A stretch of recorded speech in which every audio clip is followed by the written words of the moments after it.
Muy buenas tardes, tengan todos ustedes. Bienvenidos. El día de hoy vamos a arrancar con este proyecto que busca mostrar a profesionales en psicología que han ido trabajando dentro y fuera del país.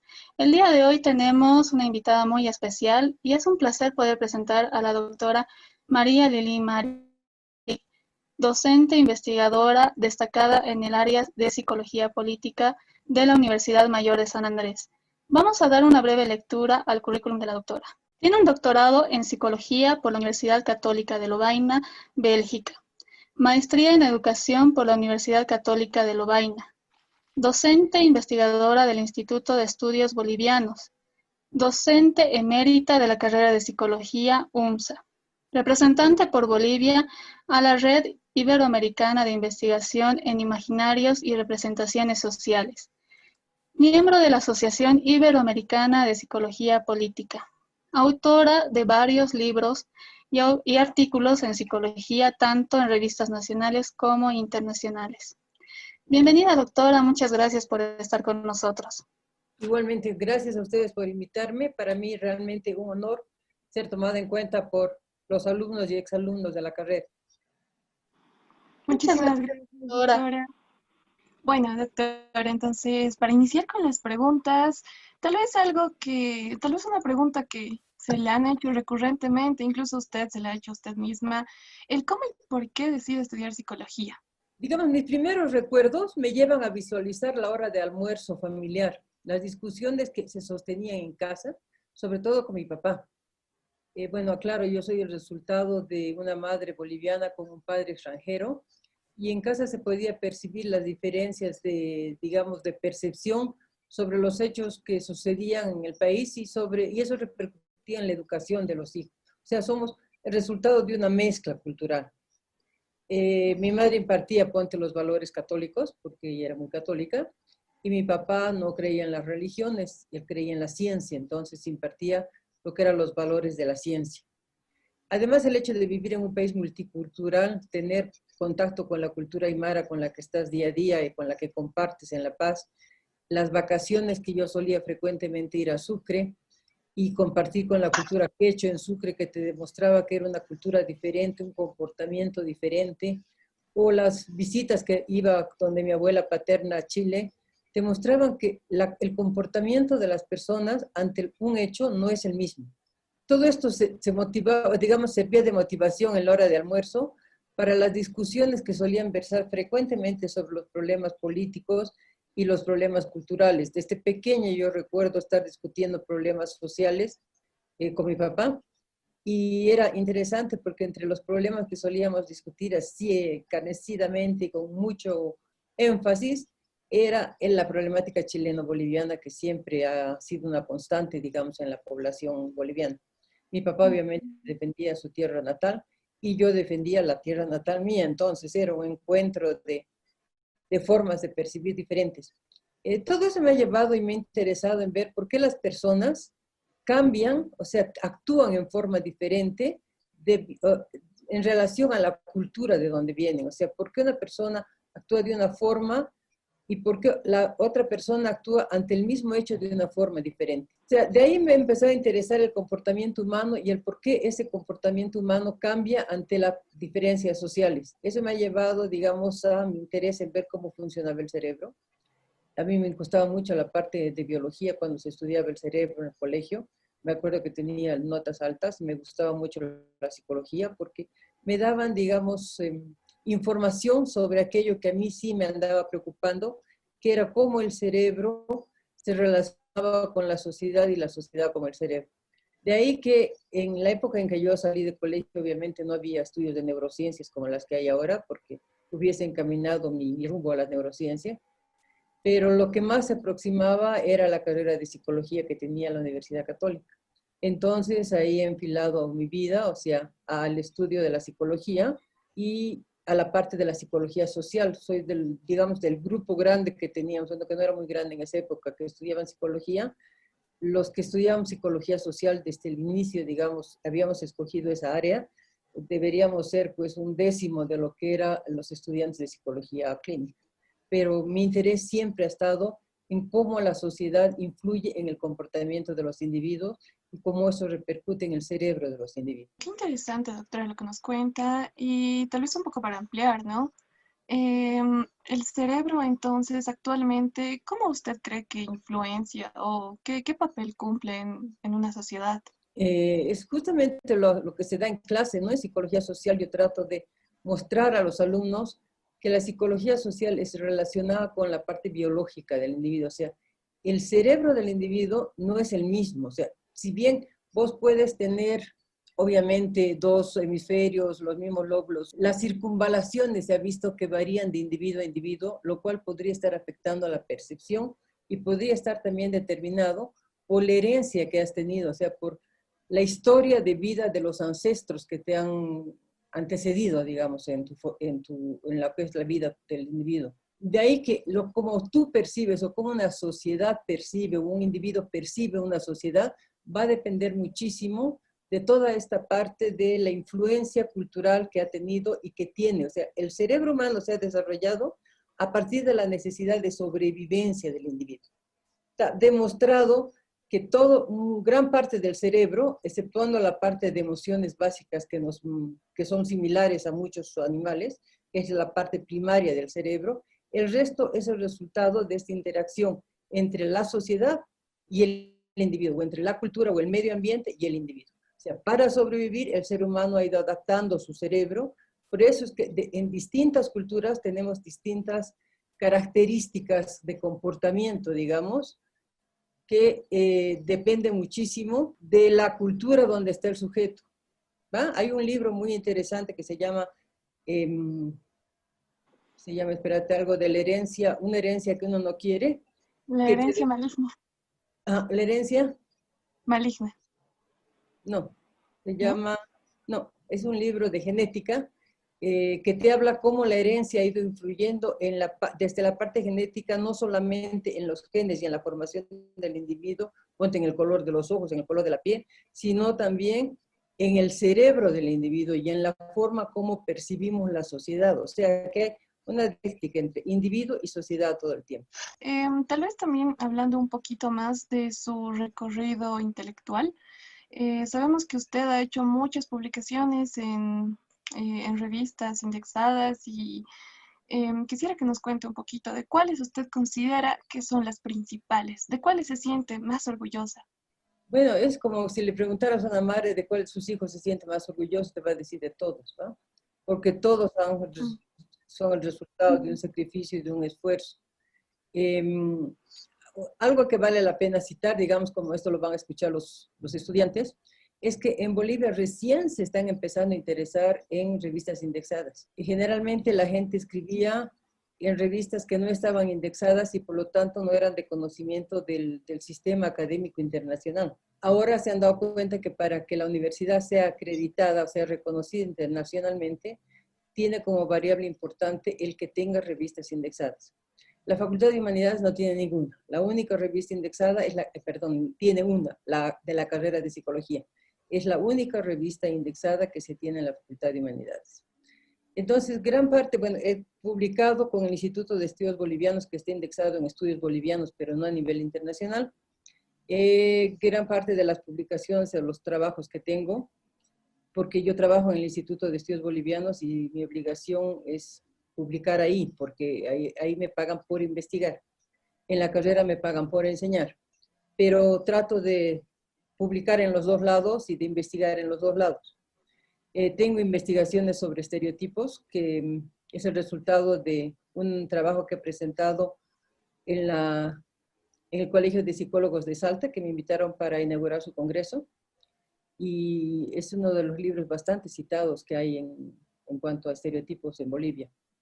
Después el libro de Cultura de Paz, que para mí es, digamos, algo que va más allá de la parte académica, es la parte sentimental o emocional, dado que es, digamos, tratar de encontrar a partir de la ciencia ahora algo que nos pueda unir a la población boliviana con la población chilena, dado que tenemos una cantidad increíble de negocios, o sea, de comercio internacional, que terminamos perdiendo dinero y posibilidades exactamente por no crear una cultura de paz en la región. O sea, andamos peleando cuando deberíamos crear una cultura de paz que nos permita mejorar las relaciones internacionales entre estos países.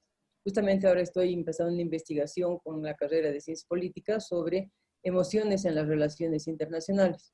O sea, lo que siempre se ha hecho en psicología clínica, estudiar las emociones, se está viendo ahora que tiene una connotación inmensa en lo que son relaciones internacionales. Entonces, los relacionadores internacionales o los politólogos de fuera, sobre todo de Inglaterra, están estudiando muchísimo el campo de la psicología para relacionar esas dos y mejorar las relaciones internacionales.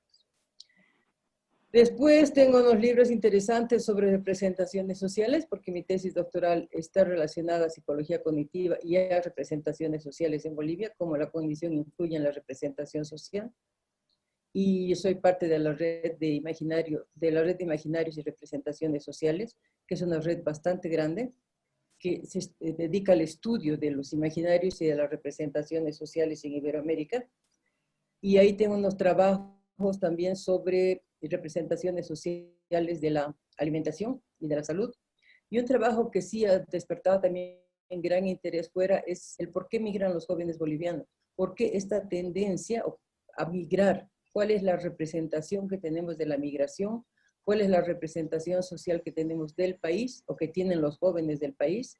¿Y cuál es la representación social que tienen de los otros países? Porque no hay que olvidar que una cantidad de jóvenes terminan el colegio o la universidad, se van fuera buscando nuevas oportunidades, porque tienen esa representación de que fuera está el dinero, la plata, el éxito y que aquí no hay nada. Cosa que no es tan cierta, pero la representación construye la realidad social y eso es lo que hemos determinado, cuáles son los factores que hacen que se dé ese comportamiento. Y ahora sí que tengo una invitación, no una invitación, acabo de recibir hace 2 días una carta de la revista de Psicología Política Internacional, que es la revista ligada a la APA, o sea, es parte de la APA, de las revistas de la Asociación de Psicología Americana. Es todo en inglés, está indexada en todos los grandes niveles, digamos, de indexación internacional, y sí nos han aceptado un artículo que hemos publicado con la Asociación Ibero-Latinoamericana de Psicología Política, a la cabeza de Agustín Espinosa, y yo represento a Bolivia, o sea que para todo el grupo es un orgullo inmenso el ser aceptado en la revista de mayor prestigio a nivel internacional. Wow, doctora, de verdad es impresionante lo que ha realizado Yo usted como estoy muy investigadora. impresionada, la verdad que es el esfuerzo de Agustín en gran medida de organizar el grupo y de hacer la investigación y de publicarla, ¿no? De buscar que nos publiquen y sí, nos han aceptado sin ningún problema. Me ha encantado. Y de verdad, muchas felicidades por ello. Doctora, también quisiera que nos cuente un poco respecto a esta experiencia que tiene usted de ser investigadora y docente, porque en la carrera de psicología, si bien tenemos algunos docentes que también investigan, no son todos. Ay, eso te tendría que contar la historia de la Universidad Mayor de San Andrés y de la carrera de psicología. Al principio, o sea, el dinero que paga, digamos, el gobierno, que da el gobierno, es para hacer investigación y para hacer docencia. Pero la cantidad de alumnos o de demanda que tiene la carrera de psicología hace difícil el dedicar o el dar horas para investigación. Hace unos pocos años atrás se ha regulado, digamos, el ingreso y tenemos un poco menos estudiantes, pero antaño era cualquier cantidad de estudiantes, había a veces hasta 3 paralelos por materia y todos llenos. Entonces era muy difícil conseguir dinero para pagar investigadores. Pero el Instituto de Estudios Bolivianos, que ya tiene como más de 20 años, ¿no? Hasta 30 años debe estar cercando, de investigación, es creado solamente para investigar. Era el centro de investigación de la Facultad de Humanidades. Lo crea, si mal no estoy, doña Teresa Mesa de Gisbert, Teresa Gisbert de Mesa, y de ahí va, digamos, una larga data de investigadores sobre la problemática boliviana. La única psicóloga aceptada en el grupo, porque normalmente son historiadores o literatos, la única psicóloga he sido yo, que he dado examen, hará bastantes años atrás, el 96, 97, creo que he dado examen para ingresar. Y bueno, después de presentar proyectos me han aceptado y entonces tengo medio tiempo en investigación y medio tiempo en la carrera de psicología. Los docentes que tienen tiempo completo en la carrera de psicología se les complica un poco porque deben cumplir con las materias. Entonces, podría decir que yo soy de las que ha tenido suerte en conseguir un espacio dedicado solamente a la investigación.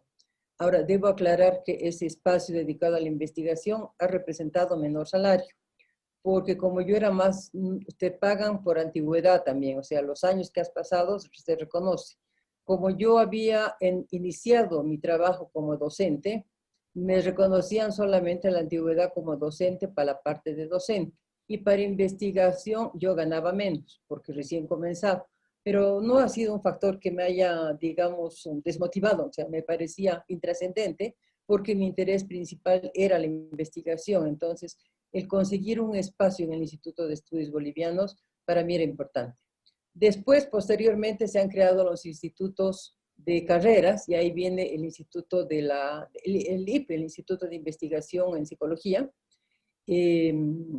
Y bueno, ahí hay docentes de la carrera de psicología que están ejerciendo el trabajo de investigación. Wow, vemos de verdad su amor por la investigación, doctora. A mí me encanta mucho la investigación, por eso yo amo la universidad. ¿Y qué tan importante le parece que los jóvenes también sigan este camino de la investigación? Trato de motivarlos, ¿no? Pero bueno, creo que muchos no se motivan mucho, pero existe gente que sí trabaja por eso. Las tesis, ponte, son importantes porque es el inicio de lo que es un trabajo de investigación.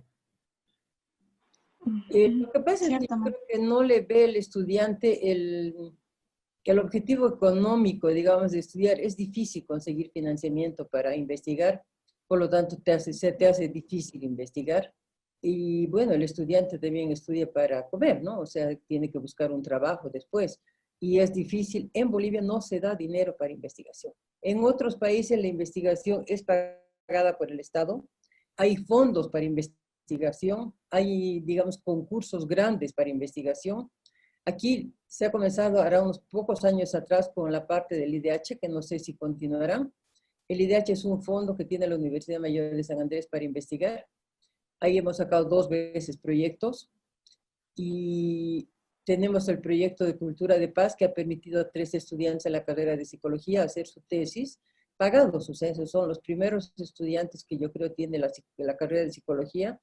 No sé si ahora habrá otro, pero ellos han recibido un salario mensual para hacer su tesis. Entonces uno tiene que estar más atento a esas cosas, ciertamente. Bueno, doctora, pasando a otra pregunta. ¿Cómo se inspira usted para lograr escribir el libro Factores Sociales para construir cultura de paz?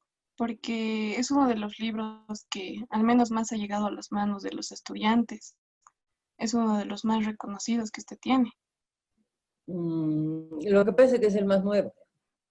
Los otros ya son edición agotada porque como lo saca el Instituto de Estudios Bolivianos, son edición limitada. Y bueno, hemos tenido la suerte de que puede estar en la red. Ahora hemos puesto los otros también en la red.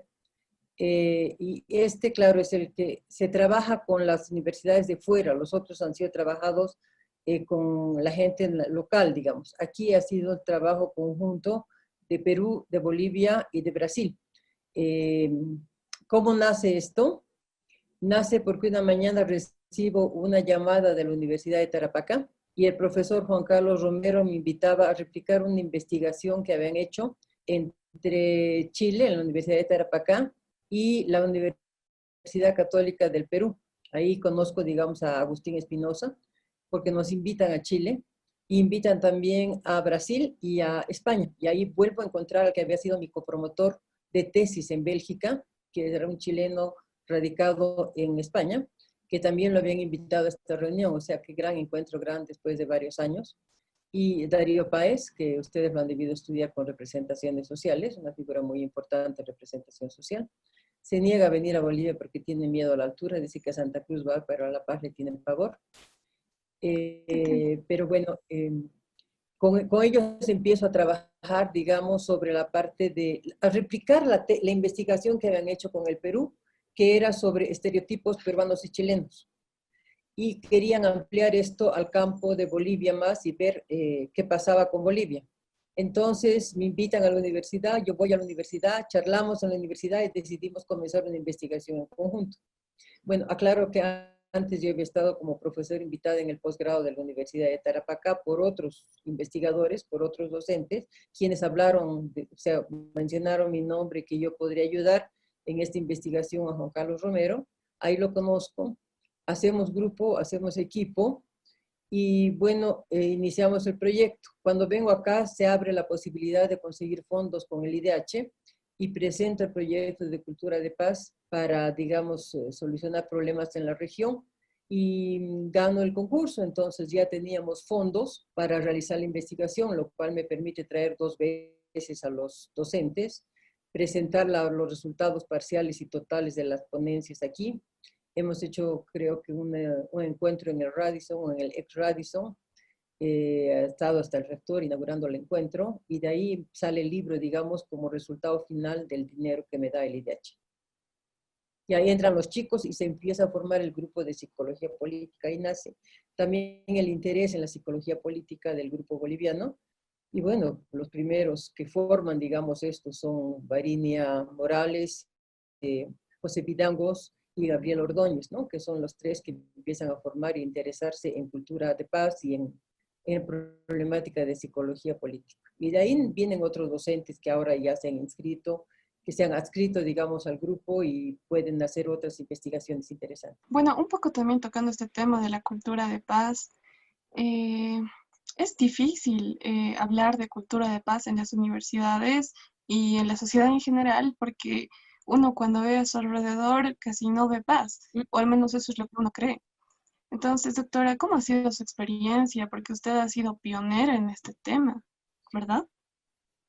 No, cultura de paz yo creo que se viene haciendo en el país muchas veces, no desde el punto de vista de la psicología, pero sí cultura de paz se lo viene trabajando desde el punto de vista de la sociología, vienen trabajando en filosofía, en ciencias políticas lo trabajan todo el tiempo, en psicología no lo trabajaban cuando debería ser una temática que nos debería interesar. Pero te cuento así a nivel anecdótico, el año pasado, el cuatrimestre pasado, el año pasado, hemos abierto un proyecto para cultura de paz en el Instituto de Estudios Bolivianos y hemos abierto para que se presenten docentes para colaborar en ese proyecto. No se ha presentado nadie de psicología, la gente que se presenta es gente de filosofía. Entonces, no ha entrado todavía en los psicólogos la importancia de la cultura de paz. Y bueno, ahora tenemos 2 docentes nuevos que creo que han trabajado y formado en cultura de paz, como son Marcos Lamadrid y Marcos Pérez Lamadrid, ¿no? Y Marcelo Pacheco. Y bueno, pues esperamos que con ellos, con gente joven que viene llegando con formación de fuera, con esos intereses, vayamos constituyendo un equipo. Bueno, doctora, entonces, ¿nos podría tal vez hablar un poco de su experiencia en el primer encuentro boliviano de investigadores e imaginarios y representaciones sociales?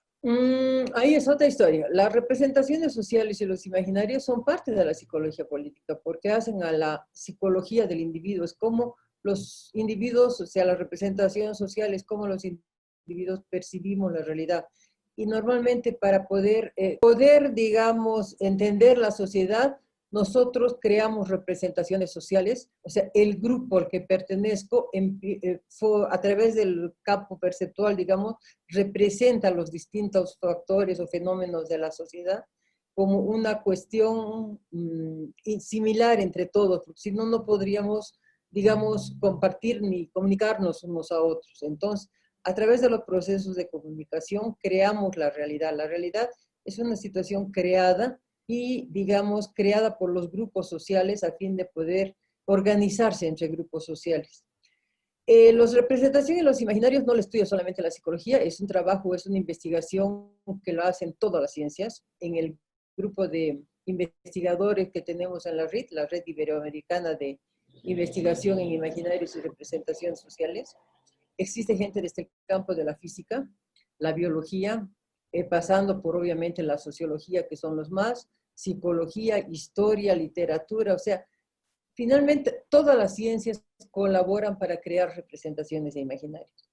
Entonces, a los 20 años de la revista, al aniversario de 20 años de la revista del Instituto de Estudios Bolivianos, del IEB, me piden que yo organice la mesa de imaginarios y representaciones sociales, porque había mesas de filosofía, mesas de literatura, qué sé yo. Entonces yo digo, bueno, había que invitar a un profesor o alguien para que, digamos, salir del campo del IEB e invitar a otros.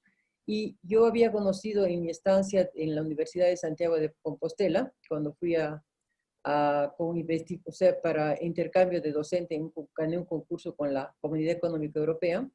Ahí conocí el grupo de imaginarios en Santiago de Compostela y conocí a Felipe Aliaga, que era una persona muy interesada en la temática, que justamente se había casado con colombiana y se ha ido a vivir a Colombia.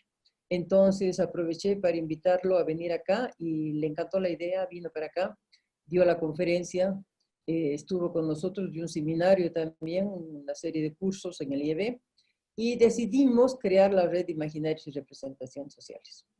Decidimos, porque decidió acá, digamos, ¿no? Pero ¿quién se fue para Colombia y movió mar, cielo y tierra y ahora ha creado una red que es gigantesca? Es el trabajo de Felipe Aleaga. Nosotros somos parte del comité científico, o sea, el instituto está como miembro del comité científico de la red de imaginarios. Y ahí tenemos congresos cada año. Hemos tenido uno en Colombia, otro en Concepción, en Chile. Ahora había otro en México, pero con la pandemia se ha suspendido para el año, o sea que para el año pueden estar organizando sus maletas para venir conmigo. Y este año, el seminario que hacían a nivel nacional en Colombia han decidido volverlo virtual y hacerlo internacional. Entonces va a ser el primer seminario internacional en forma virtual sobre imaginarios y representaciones que hace la RIT. Desde ya tenemos como 600 ponencias, o sea que va a ser durante 3 días full time.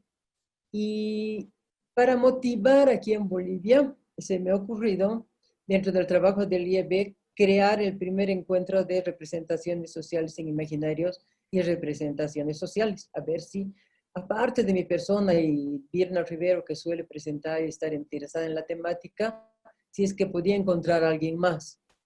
Y me ha llamado la atención. Hemos tenido bastante demanda. Yo pensaba hacer una cosa chica de una tarde de 2 horas, con 4 o 5 ponencias, pero no, hemos tenido que hacerlo 2 días y todavía hay bastantes personas que he tenido que negarles el ingreso porque el tiempo que nos daba la facultad para hacer el encuentro en forma virtual era escaso, o sea que ya me habían dado 2 días, ya que pida 3 iba a ser mucho, entonces, pero eso ha demostrado que realmente el estudio de los imaginarios y las representaciones es algo que interesa. Se han presentado historiadores, se han presentado filósofos, lingüistas, literatos, y hemos abierto una sesión especial para psicología.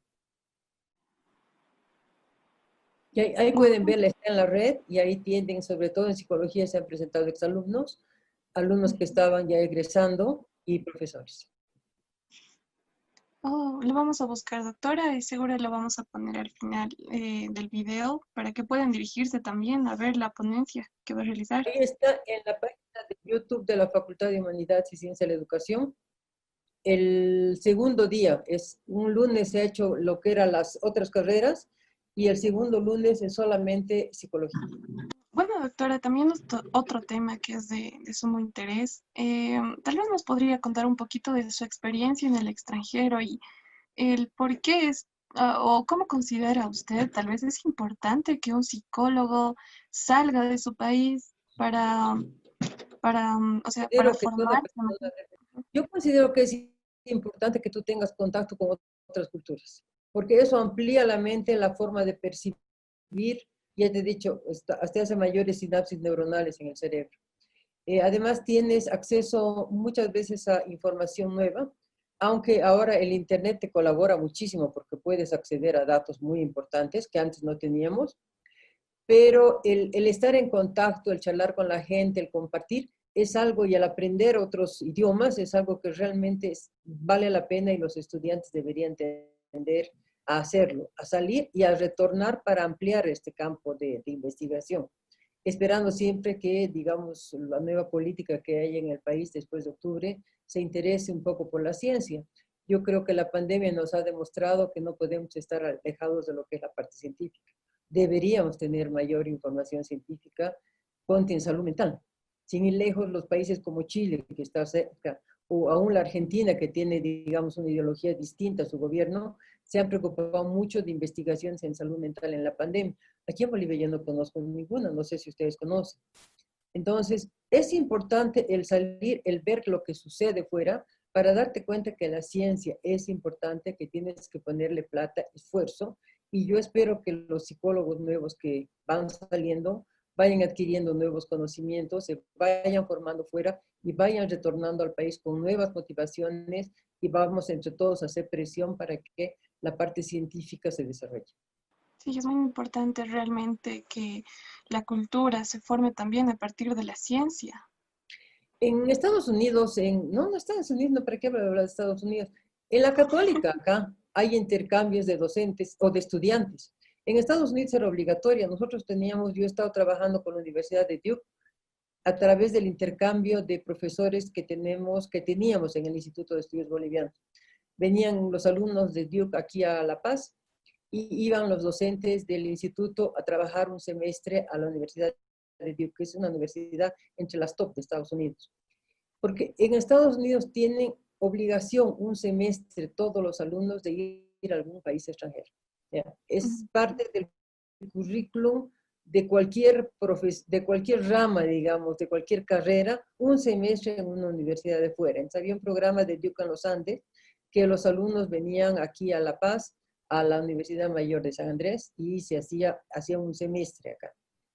Entonces, la Católica tiene algo parecido, pero San Andrés tiene algo con creo que el acuerdo Montevideo, pero va muy poco tiempo. O sea, el problema de San Andrés es que es grande y, claro, la gente tendría que pagarse para ir en mayor cantidad. Entonces, las becas que hay para esto no son muchas, pero que sí hay intercambios, hay. Pero en otras partes, digamos, en la Católica se paga el padre de familia por el hijo, o el hijo mismo consigue fondos y paga. En la UNSAL suelen ir la gente que consiga las becas de estos programas internacionales y no alcanza para todos. Oh.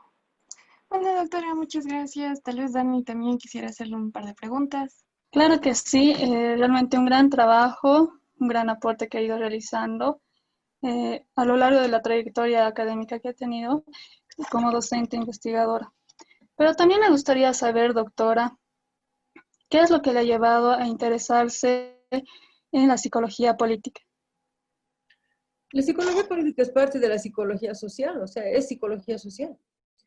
Solo que tiene temáticas específicas, como ser la problemática de migración, ponte.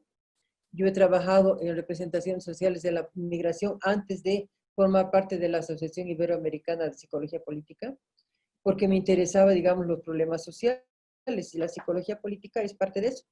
Después tienes problemas de movimientos sociales, que también el por qué la gente, digamos, participa en política, por qué participa en movimientos sociales, no solamente es interés de la sociología, porque la sociología ve el macro, y nosotros vemos el micro, vemos cómo el individuo, qué hace que el individuo actúe de una forma o de otra forma. La psicología política estudia el liderazgo, que es también una temática de psicología social, que yo le he hecho muchísimo trabajando en empresas. Cuando trabajaba en psicología organizacional, que era psicología social, porque también es parte de la psicología social, se ve mucho el liderazgo y el impacto del líder, digamos, en la empresa. Aquí se ve el impacto del líder en la política. Entonces, la psicología política es psicología social, solo que con temas específicos que están ligados, digamos, al conocimiento político, digamos, o a mayor comprensión de lo que pasa en el mundo político. La psicología política estudia, digamos, sobre todo la adecuación cognitiva a los cambios que se dan en las sociedades. Entonces, yo trato de ver cómo el individuo se está adecuando a esos cambios. Cuando yo trato de analizar eso, estoy tratando de prever problemas y conflictos.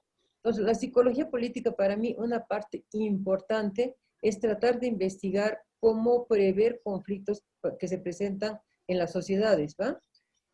También tiene mucho impacto en lo que es el voto. Ahora está de moda, digamos, la parte emocional en la votación. Se ha demostrado por todo lado de que el ser humano no vota tanto en forma racional, sino en forma emocional. Se está trabajando ahora bastante en otras partes del mundo. Aquí no sé, porque yo no hago mucho activismo político, sino ciencia. Pero la gente que trabaja en política o los políticos sí deberían tener psicólogos a su lado, no solamente para colaborar a nivel personal, sino el estudio de las poblaciones, cómo la población representa un fenómeno, un factor o cualquier hecho social, va a depender mucho de su representación social como grupo.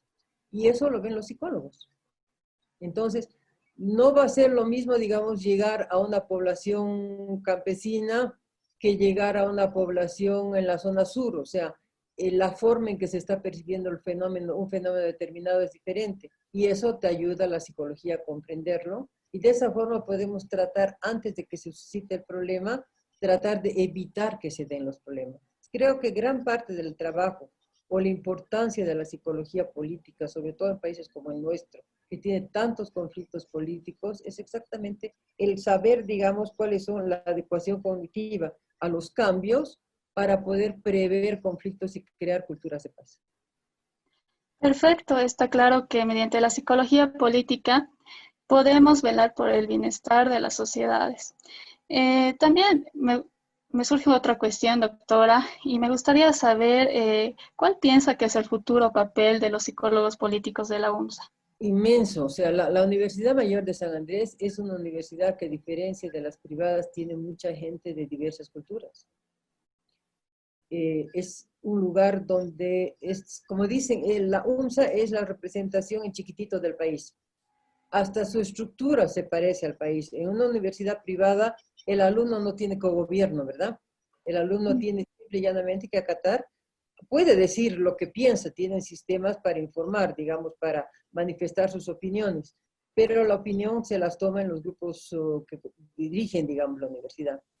En San Andrés tú tienes estudiantes que hacen política desde que entran, y algunos que solamente hacen política y no hacen más nada. Entonces se complica un poco la historia, pero podemos aprovechar exactamente todo eso para empezar a formar líderes, pero líderes con conocimiento científico, líderes que sepan exactamente cómo es el ser humano, cómo debe estructurarse una sociedad para lograr sociedades pacíficas que vayan desarrollándose y vayan creciendo, no solamente para conseguir puestos de poder, porque parece que la lucha es la lucha por el poder, y cuando llegas al poder no sabes ni lo que haces, porque el poder no es yo soy presidente y yo mando, no hay 20.000 variables por abajo, representaciones sociales diversas, intereses diversos que van a, digamos, impedir que tú puedas realizar ciertas cosas. Entonces, tienes que saber psicología política hasta para saber consensuar con la gente. Y yo pienso que la Universidad Mayor de San Andrés es el lugar ideal. Ideal. Te enseña no solamente lo que es política, sino puedes tener ahí un campo de investigación en lo que es psicología política. Perfecto. Y bueno, ya para terminar, doctora, y relacionado a lo que ha sido la publicación del libro Factores psicosociales y construcción de cultura de paz, me gustaría saber si es posible hablar y concretar una cultura de paz en la región como la Unión de Países Americanos, Unión Americana, así como la Unión Europea. ¿Tienes aquí programas de ese tipo en toda la América Latina? Tienes el UNASUR, tienes el Mercosur. Normalmente son, digamos, la Unión Europea nace de un interés de los europeos de tener un mercado común que les permita, digamos, vender sus productos y entrar como bloque a competir con los países, digamos, de Estados Unidos, Canadá, China, Rusia, ¿va? Ellos chiquitos, aislados, o sea, cada país no tenía la fuerza necesaria para hacer comercio internacional. Generalmente nacen de los intereses económicos de las poblaciones. Y eso no está mal, porque el ser humano para sobrevivir necesita dinero, ¿verdad? Necesita comer. Entonces es importante para los países el poder generar recursos para su población.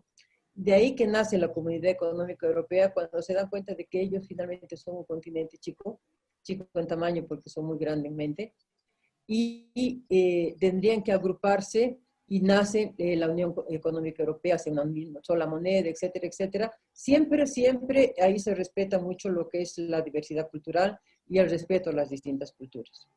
Porque no vas a comparar jamás la manera de pensar de un italiano con la manera de pensar de un belga, o de un holandés. Son formas distintas de percibir la vida, pero de todos modos se trata de hacer algo en conjunto.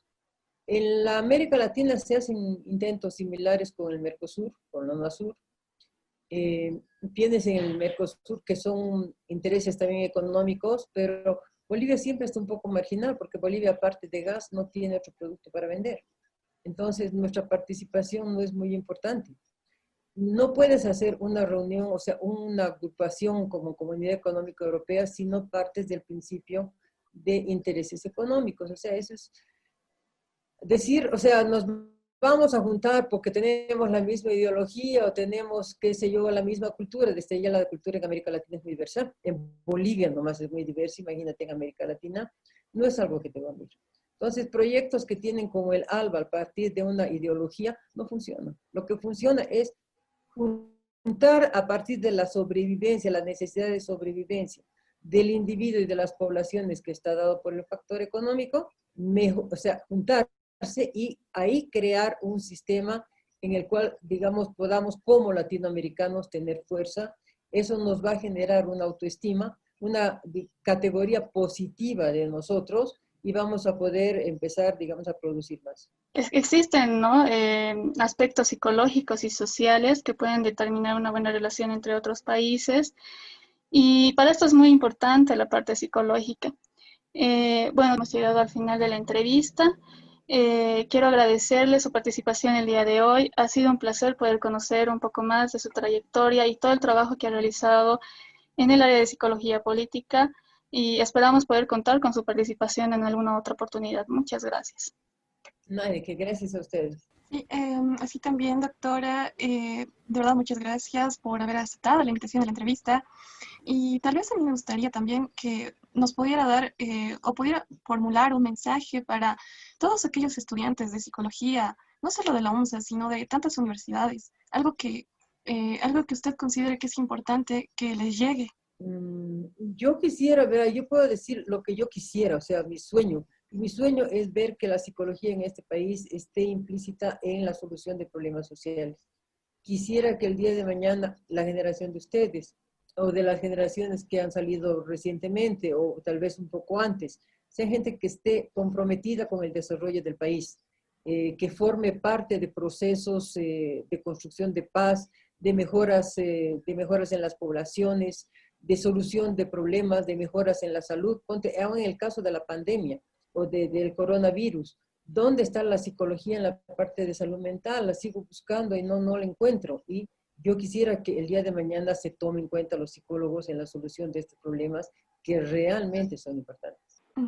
O sea, para eso tiene que salir un poco de la parte del individuo y empezar a interiorizarse o a darse cuenta que la sociedad es también un factor determinante en lo que es el individuo. Porque si solamente miro al individuo, yo y el paciente, estoy olvidando todo el marco social que me está requiriendo. Entonces la psicología tiene que salir del gabinete y empezar a ir a la sociedad, a la comunidad. Para mí ese sería, digamos, el deseo más grande que yo quisiera, que los psicólogos sociales o los psicólogos en general estén solucionando problemas y estén en el campo de acción, no solamente en un consultorio psicológico.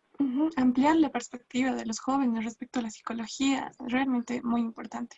Bueno, doctora, muchas gracias. Esperamos que haya sido esto también algo ameno para usted, que haya podido contarnos lo que usted quisiera. Bueno, gracias, doctora. Gracias, chicos. Un Muchas gusto gracias. compartir con ustedes. Chao, muchachos. Chao, doctora. Chao, doctora. Muchas gracias.